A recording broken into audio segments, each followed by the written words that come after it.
Merci d'être avec nous à cette édition du journal sur Canal Congo Télévision. 76e session de l'Assemblée générale des Nations unies, le chef de l'État et président en exercice de l'Union africaine, Félix-Antoine Tshisekedi, prend la parole ce mardi 21 septembre à la tribune. Autre détail dans ce commentaire signé Gisèle Etoko. En sa double qualité de président de la République démocratique du Congo et numéro 1 de l'Union africaine, le chef de l'État, Félix-Antoine Tshisekedi, prend la parole ce mardi 21 septembre à la tribune des Nations unies dans le cadre de la 76e session de l'Assemblée générale des Nations unies. Placé sous les thèmes « Miser sur l'espoir pour renforcer la résilience afin de se relever de la Covid-19, reconstruire durablement, répondre aux besoins de la planète, respecter le droit des personnes et revitaliser l'Organisation des Nations unies ». Cette session est en effet une occasion pour les chefs d'État du monde d'échanger sur de grandes questions qui préoccupent la planète, notamment cette pandémie qui a privé les dirigeants du monde ce grand rendez-vous annuel en 2020. Félix-Antoine Tshisekedi devra donc donner sa vision pour arriver à immuniser le monde et particulièrement l'Afrique de la Covid-19, de la prévention au traitement avec en exergue le vaccin. Il va défendre ses propositions presque déjà publiques qui privilégient une vaccination de masse, la fabrication des vaccins en Afrique ainsi que la poursuite des recherches sur les différents traitements. Le discours du président Félix-Antoine Tshisekedi Tshilombo sera le deuxième de la série après sa première participation en septembre 2019 est très attendu car il lui permettra de faire entendre la voix de l'Afrique et son pays, la République démocratique du Congo. Notez que c'est la première réunion face à face post-Covid-19. La vice-première ministre de l'Environnement et Développement durable, Eve Bazaïba Massoudi, vient de décider de la fermeture de 3 sites du bassin de rejet de l'usine chinoise CNNCC située au quartier Panda à Likasi dans la province de Haut-Katanga. Les détails avec Doudou Montiré. Arrivé le samedi 18 septembre à Likasi, dans le cadre de sa mission d'inspection et contrôle des routines par rapport aux études d'impact environnemental auprès des exploitants miniers, forestiers et d'autres évoluants en RDC, le numéro 1 congolais de l'environnement et développement durable, la vice-première ministre Eve Bazaïba Massoudi, a visité ce même samedi l'entreprise chinoise CNNCC et aussi les populations riveraines de cette usine chinoise. Dans le cadre de mon travail de routine par rapport aux études d'impact environnemental auprès des opérateurs économiques, notamment les exploitants miniers, les exploitants forestiers et d'autres, alors j'ai, à la demande de la population de Likasi, je suis venu ici voir cette entreprise à travers l'incident qui a eu, je crois, ça doit être la semaine passée, entre le 9 et le 10 septembre. Il y a un grand coup de vent qui a fait soulever toute la poussière toxique contenant beaucoup de matières d'acide et de toxicité. La population a inhalé, il y en a qui ont avalé, ça a causé des problèmes de diarrhée, ça a causé des écoulements du sang du nez, des hématomes, ça a causé beaucoup trop de problèmes de toux, et il y en a qui ont eu des problèmes des yeux. Et au nom du gouvernement, je ne pouvais pas me taire. Je suis venu jusqu'ici, j'ai vu, j'ai rencontré l'entreprise et je suis allé sur terrain dans les quartiers Mpanda et j'ai vu. Je sais que le vent, c'est pas seulement les quartiers Mpanda, parce que c'est ça la proximité, c'est partout ailleurs aussi. C'est pourquoi nous avons pris un certain nombre de mesures. Je suis en train de passer pour Colombie, mais je reviendrai ici pour voir l'état d'avancement et je suis très pressé à voir ces mesures d'urgence se réaliser. D'abord, à dater d'aujourd'hui, j'ai donné des instructions au nom du gouvernement d'arrêter de fermer carrément ces sites des bassins de rejet, que ce soit les premiers sites hérités de la Gécamine ou les sites qu'ils ont refait juste en face à côté du quartier Panda, et là où il y avait le potager aussi, on doit carrément les fermer. Nous devons les transformer à une forêt complètement reboisée pour que ça puisse avaler toute cette pollution-là et sauver la population. La vice-première ministre vient de décider de la fermeture des 3 sites du bassin de rejet de l'usine chinoise située au quartier Panda, à Likasi, dans la province du Haut-Katanga. Oui, ça aurait facilité aux populations. Comme vous dites entre guillemets que c'est la population qui venait vers vous. Mais s'il y avait une barrière, la population ne serait pas venue. Pollution des eaux des rivières Chikapa et Kasaï, la RDC et l'Angola, bientôt sur la table des négociations. Le chargé des missions de l'Agence congolaise de l'environnement a, au nom de la vice-première ministre Eve Bazaïba, déposé officiellement pour analyse à la faculté de Polytechnique de l'Université de Lubumbashi les échantillons des prélèvements effectués par les experts sur ces deux rivières situées dans la province du Kasaï. Doudou Montiri, une fois de plus, signe ce reportage. Au nom de la vice-première ministre, ministre de l'Environnement et Développement durable, Eve Bazaïba Massoudi, le chargé de mission de l'Agence congolaise de l'environnement, est mené à déposer officiellement pour analyse à la faculté des Polytechniques de l'Université de Lubumbashi les échantillons des prélèvements effectués par les experts sur les rivières Kasaï et Chikapa dans la province du Kasaï. Au nom de Madame le vice-premier ministre, ministre de l'Environnement et du Développement durable, je viens vous remettre ces échantillons qui ont été collectés, comme vous le savez, avec la problématique de la pollution des eaux de la rivière Chikapa et Kasaï. Le gouvernement s'est mobilisé pour qu'on sache réellement, d'une part, quelle était vraiment la source de cette pollution, mais en outre aussi préparer un document scientifiquement défendable pour que demain, lorsque nous serons en négociation avec l'Angola, que nous puissions avoir des éléments de valeur. Et comme vous veniez de le dire, nous avons confiance à notre laboratoire. C'est un laboratoire de l'université et je pense que c'est le centre même des savoirs, des analyses. Donc, en aucun moment on pouvait douter de cela. Nous pensons que dans les jours qui viennent, les résultats seront disponibles et ça constituerait vraiment, comme je l'ai dit au départ, les soubassements de notre défense vis-à-vis de la partie angolaise. La République démocratique du Congo, qui évoque déjà le principe du pollueur-payeur, a-t-on ainsi arraché une tripartite RDC-Angola, communauté internationale quant à ce. Le chargé de mission de cet établissement public créé en 2014 dans le but d'évaluer l'impact environnemental de projets en République démocratique du Congo a par la suite été conduit par professeur Arthur Kaniki, vice-doyen en charge de l'enseignement, à visiter le laboratoire d'analyse environnementale de la faculté des Polytechniques de ce alma mater. Il convient de rappeler que le 13 août dernier, deux des rivières de la République démocratique du Congo ont vu leurs eaux porter une coloration à tendance rougeâtre. Il s'était agi en fait de la pollution de ces cours d'eau par une usine angolaise de traitement de transformation des diamants, causant ainsi de l'intoxication et perte de la faune et flore aquatique, des maladies d'origine hydrique, des infections génitales ainsi que des éruptions cutanées. Validation du plan d'action de la réforme du secteur de la justice, la ministre d'État Rose Mutombo a présidé une réunion dans ce sens à laquelle a pris part l'ambassadeur de l'Union européenne en RDC Jean-Marc Châtaignier. Suivez ce reportage. La ministre d'État de la Justice et garde de Sceaux, Rose Mutombo, a présidé la réunion du groupe thématique Justice et droits humains pour la validation du plan d'action actualisé au mois d'octobre 2022 en prenant en compte la vision du président de la République et les engagements contenus dans le plan d'action du programme du gouvernement.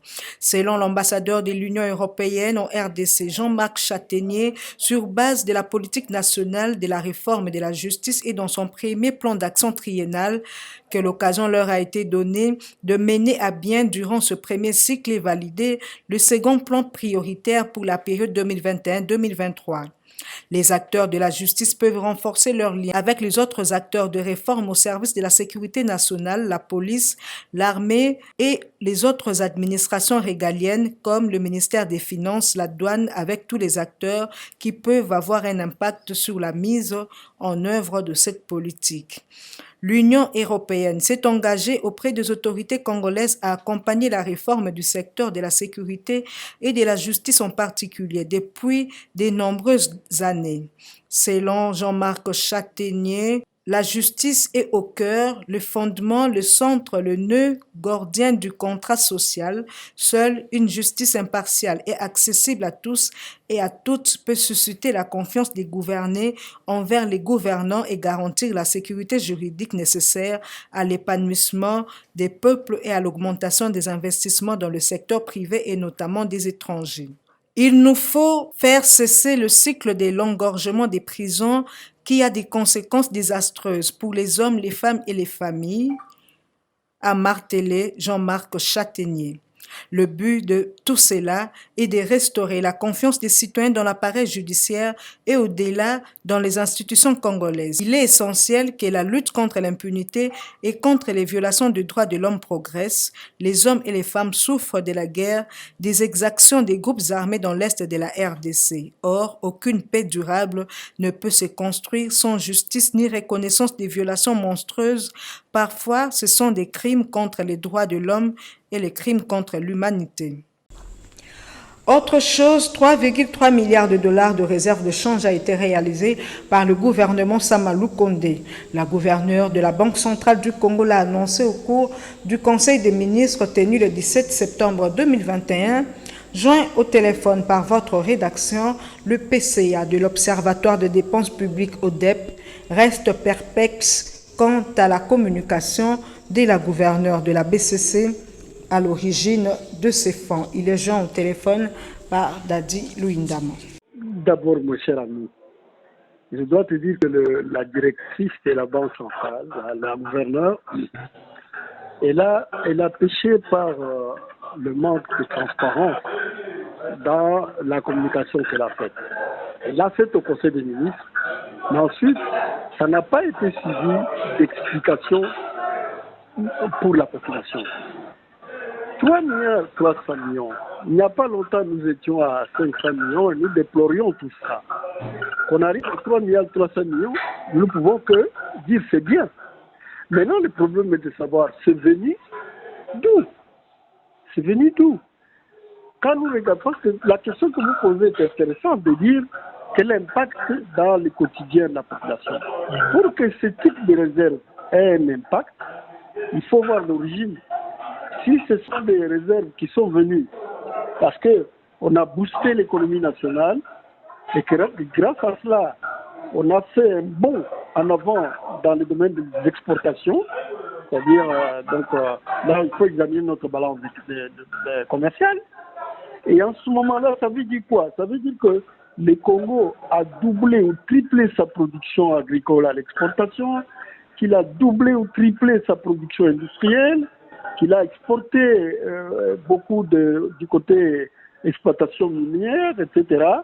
Et qu'en retour, des devises des paiements ont été payés aux entrepreneurs dans le pays. Et que sur ces devises-là, la Banque centrale a toujours un pourcentage qui lui est rétrocédé.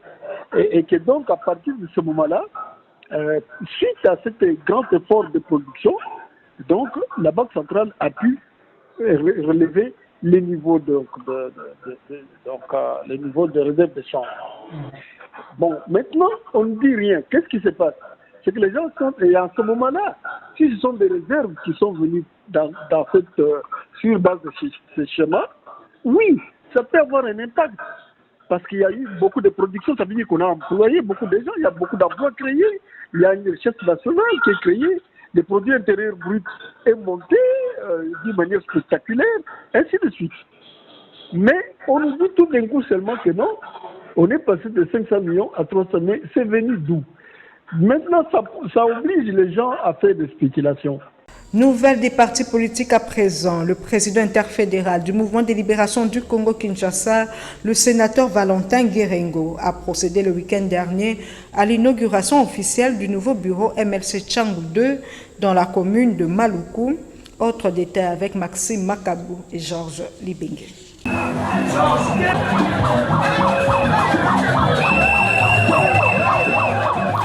L'inauguration de ces bureaux MLC Tchangoudé, dirigés par Joseph Wembi, constitue une étape cruciale dans l'organisation et fonctionnement de cette formation politique chère à Jean-Pierre Bemba, a déclaré Valentin Guérengo Véné devant les militantes et militants du MLC Tchangoudé, venus nombreux répondre à cette cérémonie inaugurale.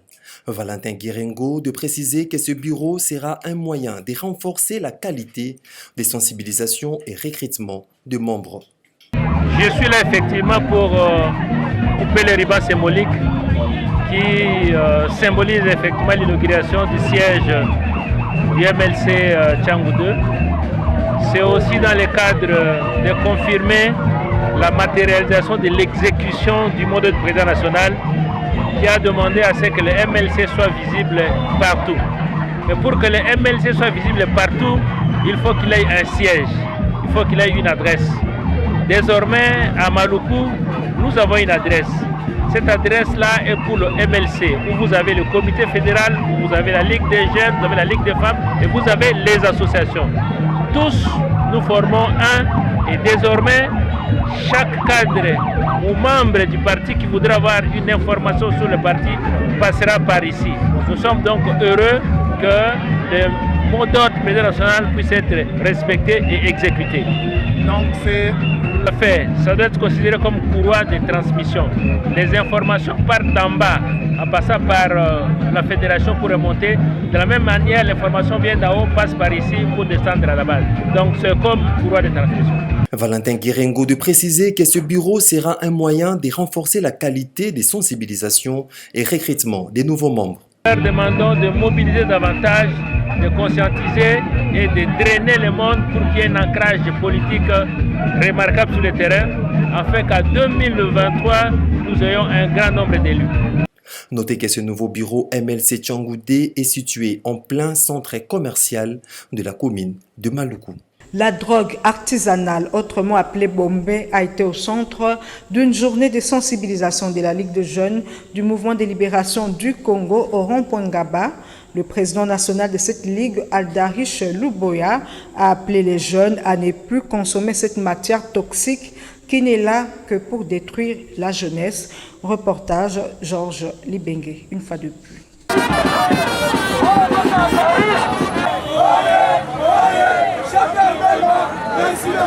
Le président national de la Ligue des jeunes du mouvement de libération du Congo, Aldarish Luboya, a au nom du président national sensibilisé ses pairs du parti le samedi 18 septembre 2021 à la place Rond-Point Ngaba à travers un carnaval à arrêter avec l'utilisation de Bombé, cette drogue artisanale.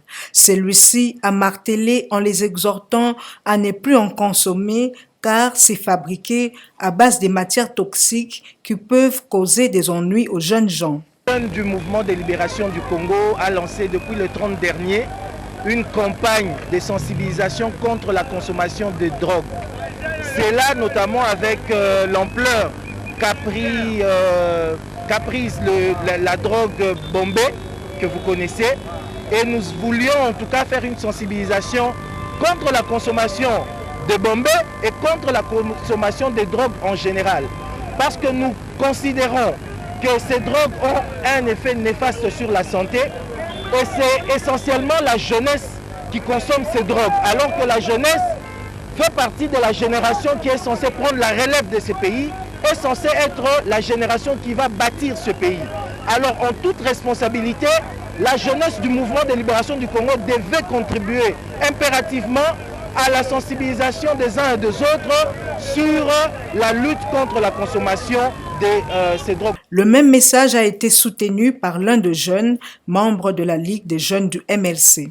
Nous avons eu un message, on venait tout près de notre population, la tranche d'âge, ça veut dire le jeune adulte, pour leur dire que la vie n'a pas de prix. Ce fléau qui est en train de ronger notre tranche d'âge, ça veut dire la population jeune, concernant Bombé, est en train de consommer la jeunesse, ça veut dire en tuant le jeune système par système. Nous avons essayé de leur expliquer le constituant chimique de ces drogues qui s'appellent Bombé. Ces drogues-là est composée de matières qui tue, qui pollue même l'environnement. Au niveau de l'organisme, ça commence à détruire de l'encéphale, ça veut dire du cerveau jusqu'aux membres inférieurs. C'est pourquoi nous appelons la jeunesse. C'est une série d'activités que nous avons lancées aujourd'hui. L'interfédération de la Ligue des jeunes de la ville de Kinshasa veut seulement sensibiliser la jeunesse. La fois prochaine, nous serons à Matadi Kibala. Après Matadi Kibala, nous allons être à Pakadjuma pour appeler notre jeunesse parce qu'on ne peut pas commencer d'arrêter les gens directement sans pourtant leur expliquer la quintessence. C'est quoi le bombé? Quelle est sa conséquence dans l'organisme? La jeunesse est l'avenir de demain, dit-on. C'est dans ce souci que cette activité a eu lieu dans le but de conscientiser les jeunes à occuper leur temps, à se cultiver, à s'y former pour devenir des personnalités dans l'avenir.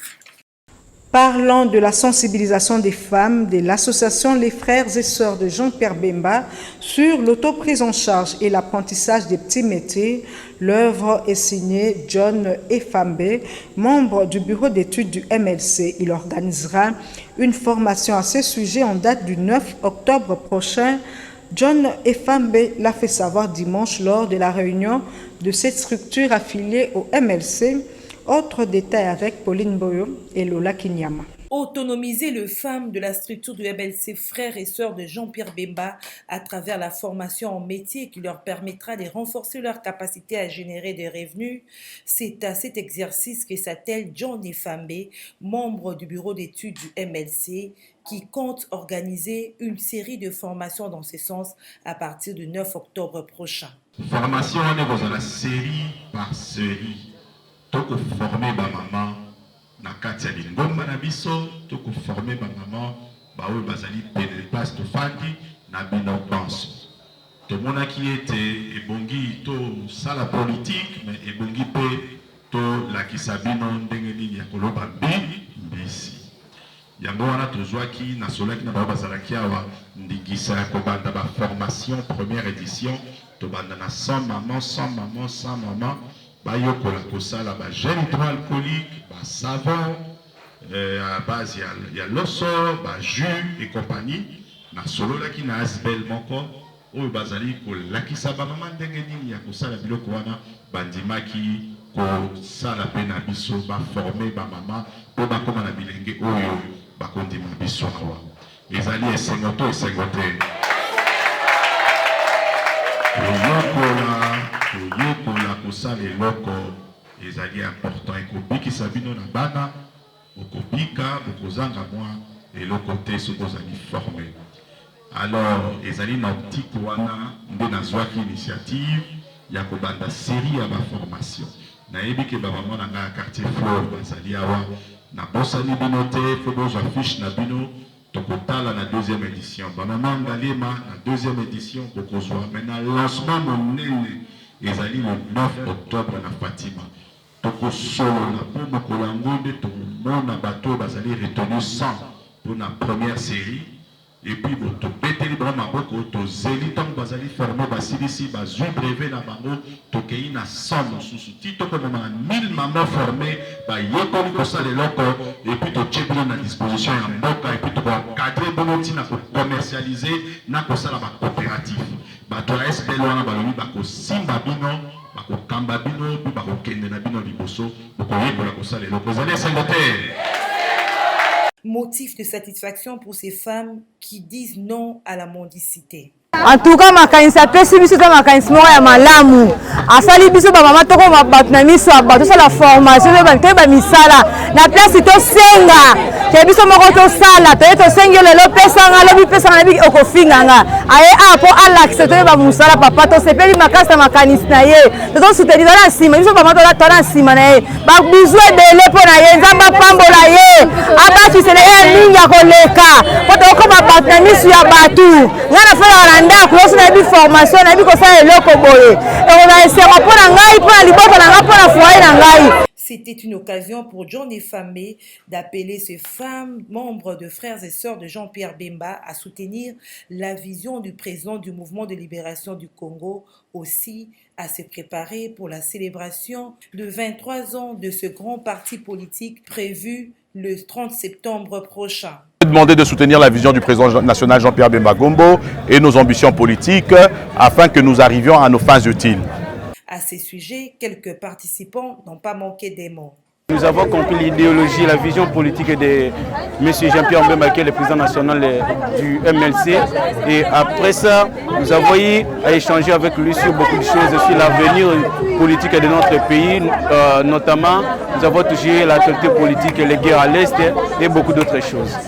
Prince Willy Michiki, président national de l'UNANA, se souvient de la date du 19 au 20 septembre 2016 où le siège national de l'UDPS avait été incendié par les hommes en uniforme, causant ainsi la mort de 5 membres du parti présidentiel.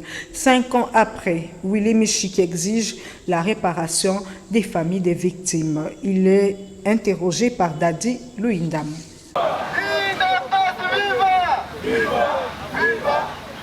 L'Union pour la démocratie et le progrès social UDPS, parti au pouvoir, commémore les martyrs de l'incendie du siège de ce parti politique dans la nuit du 19 au 20 septembre 2016 où 5 de ses membres ont été tués par un groupe d'hommes vêtus en uniforme de l'armée.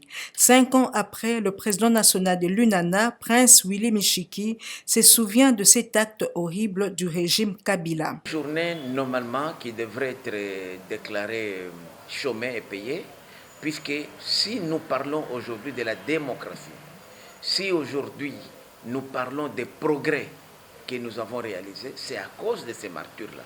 Et ces martyrs-là ne devraient pas rester dans l'oubliette. Moi-même, j'étais là. J'ai eu, à l'époque, des cocktails Molotov. Je me rappelle, je m'étais évanoui et je me suis retrouvé réveillé à la clinique Galiema. Donc, pour moi, c'est une journée que la postérité devrait toujours se souvenir. Au niveau de l'INANA, nous ne cessons de réclamer que justice soit faite, puisque jusqu'à aujourd'hui, rappelez-vous, il n'y a jamais eu une enquête sur ces martyrs. Il n'y a jamais eu même un procès équitable. Et nous demandons qu'il y ait réparation. Il y a encore des veuves, orphelins, orphelines.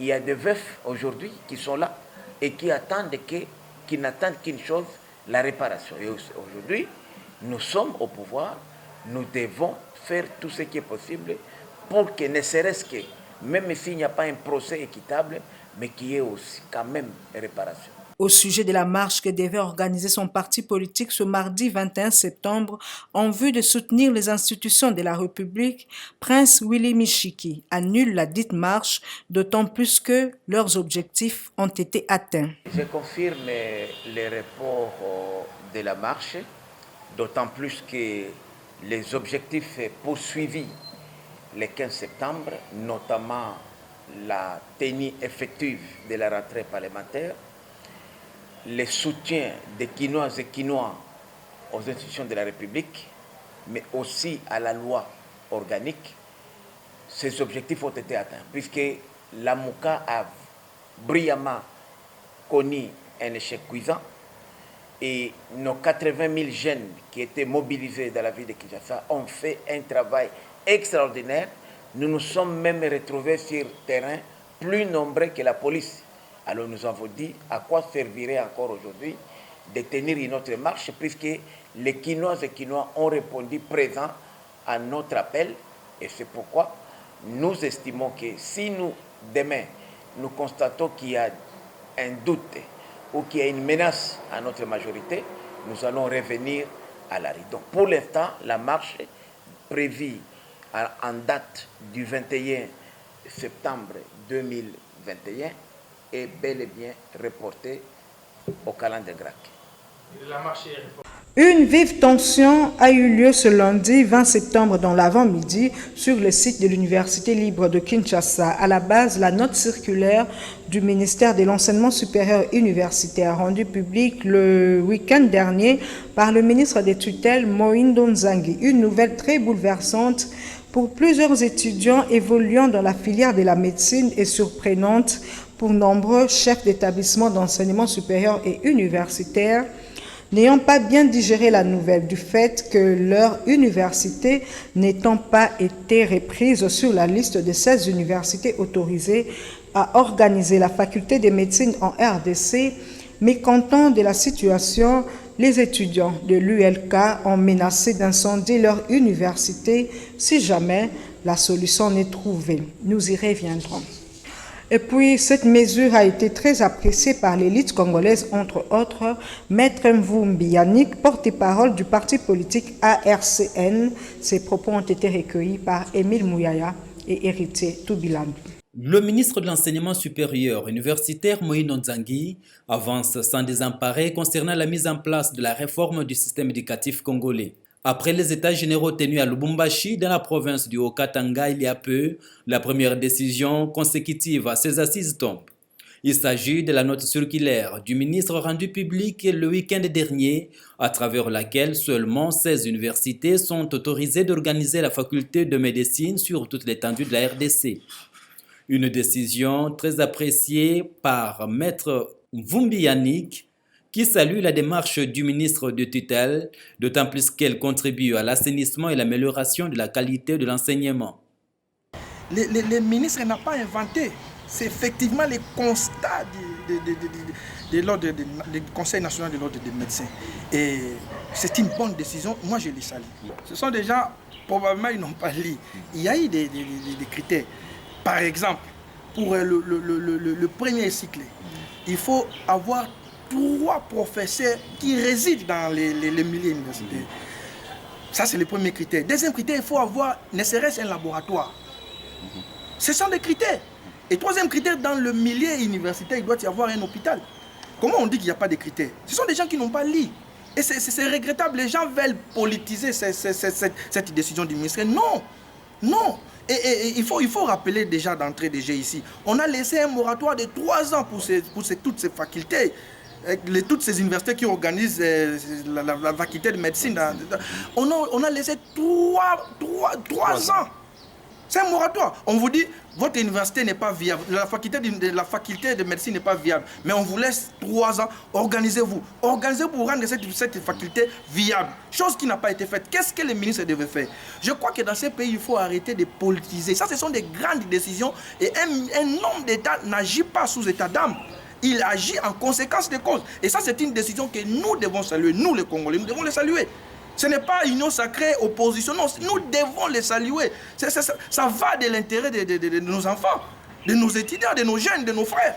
Les universités retenues par Moïse Nzangi sont l'université de Kinshasa, l'université de Lubumbashi, l'université de Kisangani, l'université catholique de Bukavu, l'université officielle de Bukavu, l'université de Goma, l'université de Kindu, l'université officielle de Mbuji-Mayi, l'université de Tchombe, l'université protestante du Congo, l'université évangélique en Afrique, l'université de Kikwit, l'université catholique de Graben, l'université Congo, l'université de Mbandaka, ainsi que l'université libre de pays de Grand Lac.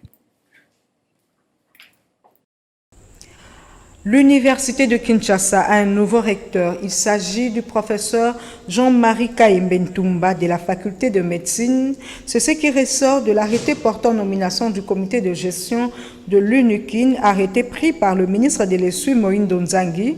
Et la nouvelle de cette nomination n'est pas bien accueillie dans les milieux des corps professoral.